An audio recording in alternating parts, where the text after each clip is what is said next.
आइए सुनते हैं आज की कहानी राजा का सेब। किसी नगर में एक राजा राज करता था। उसका नाम सूरजमल था। वो एक यशस्वी तथा प्रतापी राजा था। उसकी न्यायप्रियता के चर्चे दूर दूर थे। राज्य में प्रजा बड़ी सुखी थी और राजा को दिन रात दुआएं देती थी। राजा की एक रानी थी जिसका नाम मधुलिका था।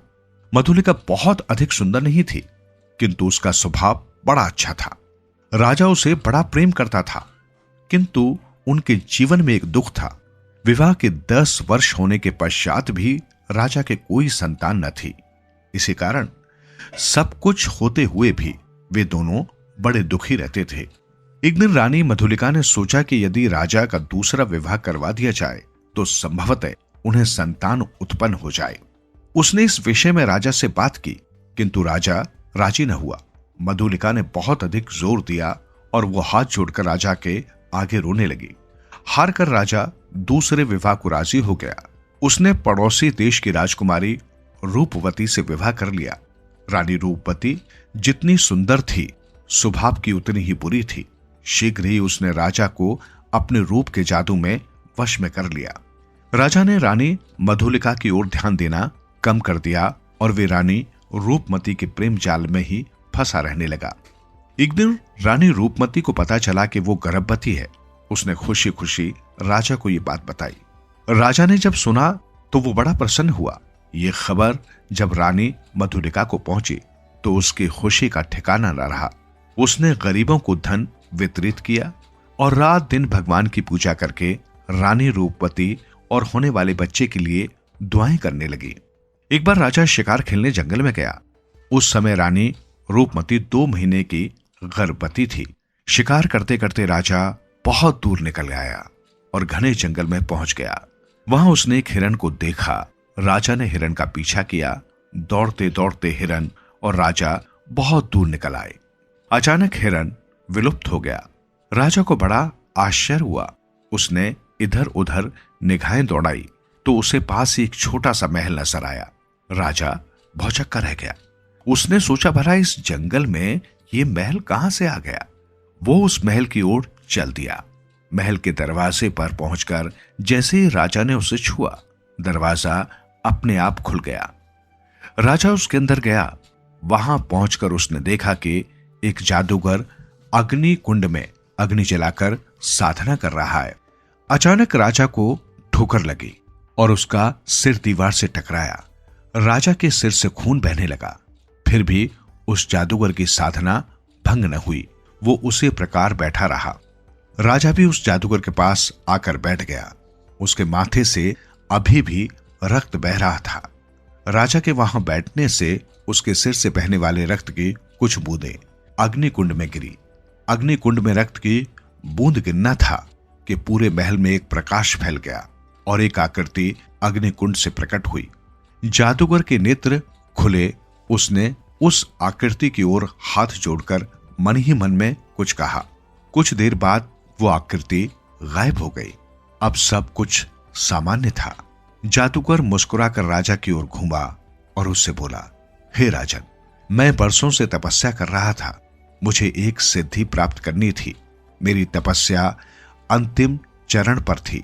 इसके लिए मुझे अग्निकुंड में डालने के लिए किसी राजवंशी रक्त की आवश्यकता थी। इसी कारण मैंने वो मायावी हिरन तुम्हारे पास भेजा था। आगे की कथा तो तुम्हें पता ही है। जादूगर बोला, हे राजन, अनजाने में ही सही, किंतु तुमने मेरी साधना सफल बनाने में मेरी बहुत मदद की है। अतः मैं तुम्हें ये जादुई सेब देता हूं। इसे यदि कोई व्यक्ति खाए तो उससे पुत्र की प्राप्ति होती है। उसने राजा के माथे पर लगी चोट पर हाथ फेरा तो उसकी चोट बिल्कुल ठीक हो गई। राजा ने जादूगर से जाने की आज्ञा मांगी। जादूगर ने राजा के सिर पर छड़ी घुमाई और आंखें बंद करने को कहा। राजा ने आंखें बंद की। कुछ देर बाद जब उसने आंखें खोली तो स्वयं को अपने राज्य की सीमा पर खड़े पाया। राजा कुछ आगे बढ़ा तो उसने देखा कि एक स्त्री बड़ी तेजी के साथ कुएं की ओर भागी जा रही है। राजा भी उसके पीछे दौड़ पड़ा। स्त्री कुएं में कूदने ही जा रही थी कि राजा ने उसको कसकर पकड़ लिया और उससे पूछा, तुम कौन हो? मैं समीप के गांव में रहती हूं। मेरे 6 पुत्रियां हैं। अतः मेरे पति ने मुझे घर से निकाल दिया है और अब वो दूसरा विवाह करने जा रहा है। अतः अब मेरे पास मरने के सिवा कोई चारा नहीं। राजा को लगा कि मुझसे अधिक तो इस स्त्री को जादुई सेब की आवश्यकता है। अतः उसने वो सेब उस स्त्री को दे दिया और कहा कि ये सेब वो अपने पति को खिला दे, निश्चित रूप से लड़का ही होगा। स्त्री ने राजा को धन्यवाद दिया और सेब लेकर चली गई।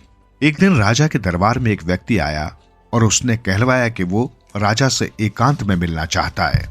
राजा उससे एकांत में मिला। उसने वही चमत्कारी सेब राजा को देते हुए कहा, आप हमारे राजा हैं। इस सेब को खाने के बाद आपके तेजस्वी और यशस्वी पुत्र होगा। इससे सभी का कल्याण होगा।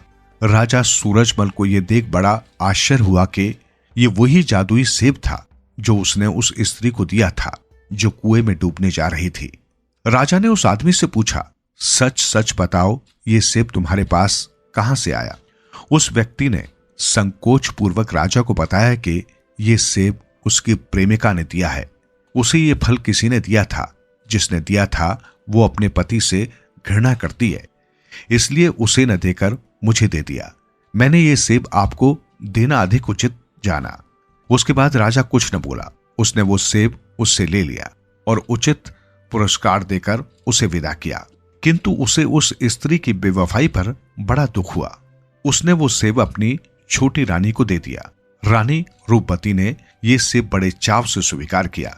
चूंकि राजा सूरजमल अपनी छोटी पत्नी को बहुत चाहता था, इसलिए उसने वो सेब उसे ही दिया। रानी रूपवती शहर कोतवाल से प्रेम करती थी। नगर कोतवाल के यशस्वी पुत्र हो, इसी चाह से उसने वो सेब नगर कोतवाल को दे दिया।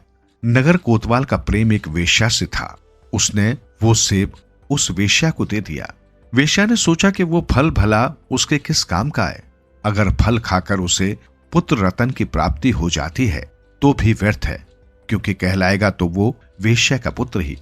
उसने मन ही मन सोचा, ऐसा सेब खाने का अधिकार तो केवल राजा का ही है।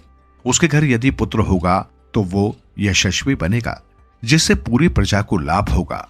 वो राजा के समान ही प्रजा की अच्छे प्रकार देखभाल कर सकेगा।